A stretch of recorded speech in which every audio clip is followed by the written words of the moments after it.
बिस्मिल्लाहिर्रहमानिर्रहीम अस्सलाम वालेकुम। उम्मीद करता हूँ सब देखने वाले दोस्त खैरियत से होंगे। मैं हूँ अबू काशा और आज 2-4 दिन बाद निकले हैं जानवर लेने के लिए क्योंकि मौसम थोड़ा ख़राब सा था, हमें बारिश वगैरह की वजह से इस वजह से निकले नहीं। तो कोई जानवर फ़िलहाल सेल के लिए हमारे पास भी नहीं था, जो थे माशाल्लाह सेल हो गए थे। तो अब आए हैं 63 फोरार में, यहाँ नहर के ऊपर उनकी हवेली है भाइयों की। तो उनके पास एक गाय खड़ी है, माशाल्लाह बहुत अच्छी गाय है, ब्लैक एंड फ्रीजन क्रॉस है।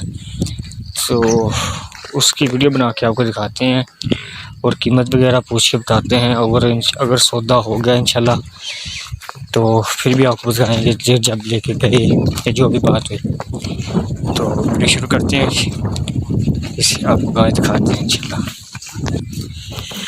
जी हाँ, गाय माशाल्लाह चेक करो जी, 60 सिंह ने ते तीसरे चौथे सूबे होनी है ते नहीं खड़े रहंदे जी। भाई यार ना गल करने ते अच्छा भाई इधर देखिए जी।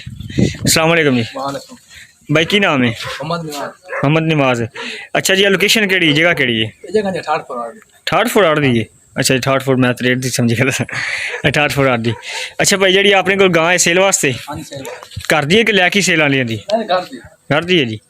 अच्छा तो किनवे सूबे? तीसरे सूबे। नस्ल केड़ी है? फ्रीजन। फ्रीजन क्रॉस है कि प्योर फ्रीजन?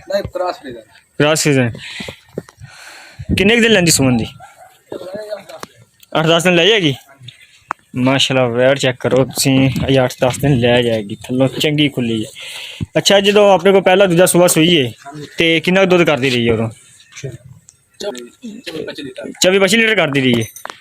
अच्छा मतलब कि खुला कर रही 24 लीटर बचन छाड़ के? मैं सांभ वेखी माशाल्लाह, अपनी सांभ जी कोनी हैगी, फिर भी 24-25 लीटर माशाल्लाह दुध कर दी है, चंगी गां है माशाल्लाह।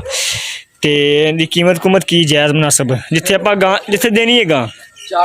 4 लाख रुपया। और गुंजाइश हो जाएगी? 4 लाख की 4 लाख रुपया कीमत है जी। भाई ने दसिया ते माशाल्लाह चेक करो गां फ्रीजन क्रॉस गां है, छोटे सिंह ने, तीसरा सुबह सुना है माशाल्लाह, काली शाह थल्लो चिट्टी डब्बी है ते थन बड़े सोने ने माशाल्लाह, काला थन लगा है। अगर भाई माड़ी छड़ के टुरा ही पर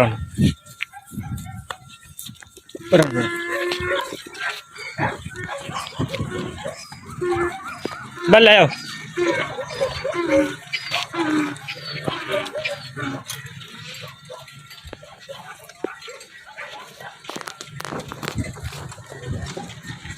इतने बने भाई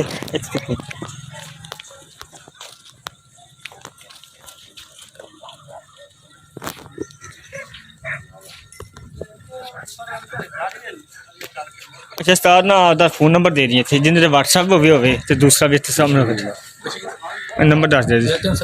0342 हाँ जी 63 67 168 0342 63 67 168। अच्छा व्हाट्सएप है नहीं? छोटा मोबाइल व्हाट्सएप वाला कौन है? अच्छा जी, व्हाट्सएप वाला नंबर मैं दे देंगा स्क्रीन पर जी, अपना दे देंगा। तो अगर कोई भाई लेना चाहता रब्ता कर सकता है। तो 4 लाख रुपया मुल है तो फ्रीजन गां है माशाल्लाह, तीसरे सूबे तो इस टाइम दुध भी इंशाल्लाह 24-25 लीटर का कर दी साढ़े को। तो सांभ भी देख लो तुम, अगे छेल छूरी पाई हुई है तो बकाया अगर माशाल्लाह अगर किसी बंदे को चंगा सांभ सूम वाले हो तो 30 लीटर दुध करेगी माशाल्लाह गां। तो अगर कोई भाई लाना चाहता रब्ता कर सकता है, स्क्रीन पर नंबर मेंशन है। इंशाल्लाह मिलते हैं अगली वीडियो। अपना ख्याल रखेगा। अल्लाह हाफिज़।